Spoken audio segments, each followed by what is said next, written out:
Hello everyone, ये हमारा part 6 है पावर क्वेरी सीरीज का। इसमें आप सीखेंगे कि एक डेटाबेस को एक्सेल से कैसे कनेक्ट कर सकते हैं।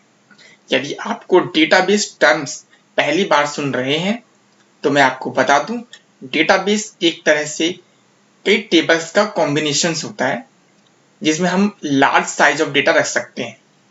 एक्सेल में कुछ लिमिट्स होती हैं, लेकिन डेटाबेसिस में लिमिट्स खत्म हो जाती हैं।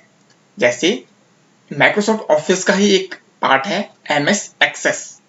ये भी एक डेटाबेस है। इसकी लिमिट 1 GB तक होती है कि 1 GB का डेटा इसमें आसानी से हम रख सकते हैं और कई टेबल्स में रख सकते हैं जिन्हें हम बाद में कनेक्ट कर सकते हैं। ऐसे ही एक माइक्रोसॉफ्ट का दूसरा प्रोडक्ट है SQL सर्वर। इसमें हम डेटा की कोई लिमिट ही नहीं है। ज्यादातर बड़ी बड़ी कंपनीज में हम SQL सर्वर ही देखेंगे। तो यदि आपके पास डेटा SQL सर्वर या MS एक्सेस में है या और भी Azure या कई तरीके के और डेटाबेसेस भी होते हैं जैसे Azure, MySQL एक्सेट्रा, तो हम ये सीखेंगे कि किस तरीके से इन्हें हम कनेक्ट कर सकते हैं। आज के एग्जाम्पल में हम सीखेंगे कि MS एक्सेस को और SQL सर्वर को हम कैसे कनेक्ट करेंगे। तो आइए स्क्रीन पर चलते हैं। देखिए, मेरे पास ये SQL सर्वर ओपन है। इसमें कुछ मेरे डेटाबेस बनाया हुआ है। मेरे SQL सर्वर का नाम मेरा गुलशन रखा हुआ है और इसमें कुछ टेबल्स हैं। हम सीखेंगे इसे हम कैसे कनेक्ट कर सकते हैं। ठीक है, इसके लिए हमें जरूरी नहीं हम SQL सर्वर ओपन करें, इसे क्लोज कर देते हैं। अब हम एक्सेल में आते हैं। सबसे पहले हम सीखते हैं कि किस तरह से हम कनेक्ट करेंगे। तो वही हम इसके लिए हम जाएंगे पावर क्वेरी में और आप देखेंगे यहाँ पर फ्रॉम फाइल के अलावा एक और ऑप्शन है फ्रॉम डेटाबेस। यहाँ पर कई तरह के डेटाबेस हम कनेक्ट कर सकते हैं जैसे SQL server databases, access database and SQL server analysis services database, Oracle और ऐसे ही कई सारी। सबसे पहले हम क्लिक करते हैं SQL सर्वर डेटाबेस पर। देखिए, अब ये डायलॉग बॉक्स पूछता है सर्वर। सर्वर क्या होता है? कोई भी डेटाबेस होता है तो उसका एक मेन सर्वर होता है। सर्वर मीन्स कहां पर वो डेटाबेस लोकेटेड है। तो ये मेरे सिस्टम में ही है, इसलिए मैं यहाँ पर मेरे अपने सिस्टम का नाम डाल देता हूँ। ठीक है, अब नीचे ये डेटाबेस मांग रहा है। एक सर्वर के अंदर कई सारे डेटाबेस हो सकते हैं। ठीक है, तो इसलिए यहाँ पर ये डेटाबेस मांग रहा है और आप देख रहे हैं कि इसका ये ऑप्शनल ब्रैकेट में डेटाबेस जो है ऑप्शनल फील्ड है। आप देख सकते हैं यहाँ पर डेटाबेस एक ऑप्शनल फील्ड है। यदि हम इसे स्किप करते हैं तो भी इसमें कोई इशू नहीं होगा। अब आते हैं इसके एडवांस फीचर पर। आप एडवांस में जाकर देखेंगे तो यहाँ पर हम SQL की स्टेटमेंट भी डाल सकते हैं। यदि आपने SQL सर्वर आपने बेसिक सीखा है तो वहां पर जो उसकी कमांड्स होती हैं वो हम यहाँ पर एंटर कर सकते हैं। तो अभी हम इस एडवांस पार्ट को इग्नोर करते हैं क्योंकि हम आगे सीखेंगे।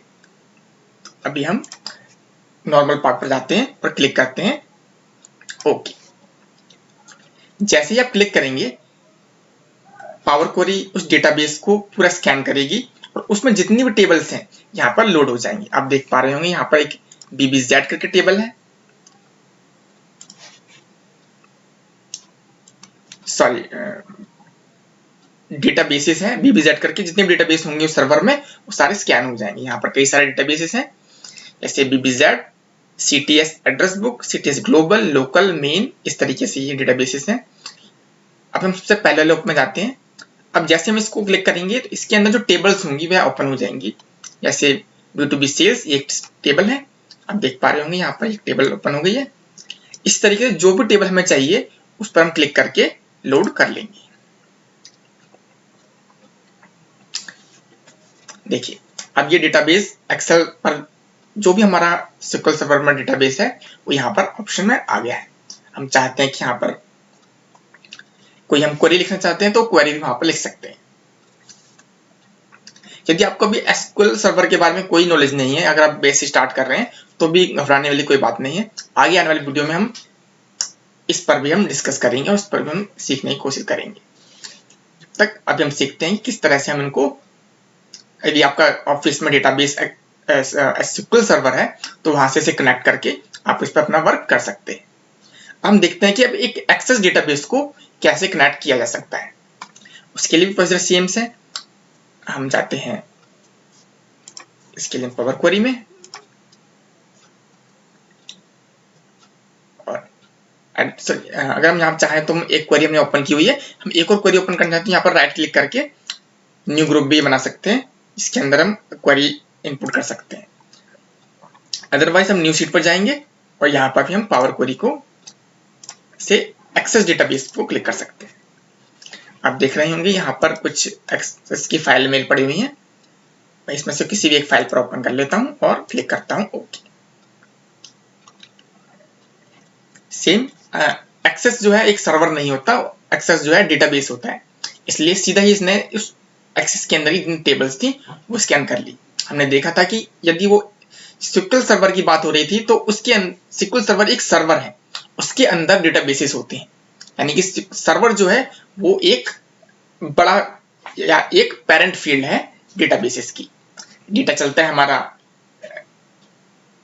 सर्वर, उसके बाद हमारी डेटाबेस, उसके बाद टेबल्स, टेबल्स के बाद रॉ एंड सेल्स। अब इसमें से हम कोई भी टेबल्स हैं जो हम चाहते हैं, जो टेबल हम इंपोर्ट करना चाहते हैं, उस पर क्लिक करेंगे और लोड पर क्लिक कर देंगे। अब देखेंगे कि सीधा ही ये इस पर ये डेटा लोड हो चुका है।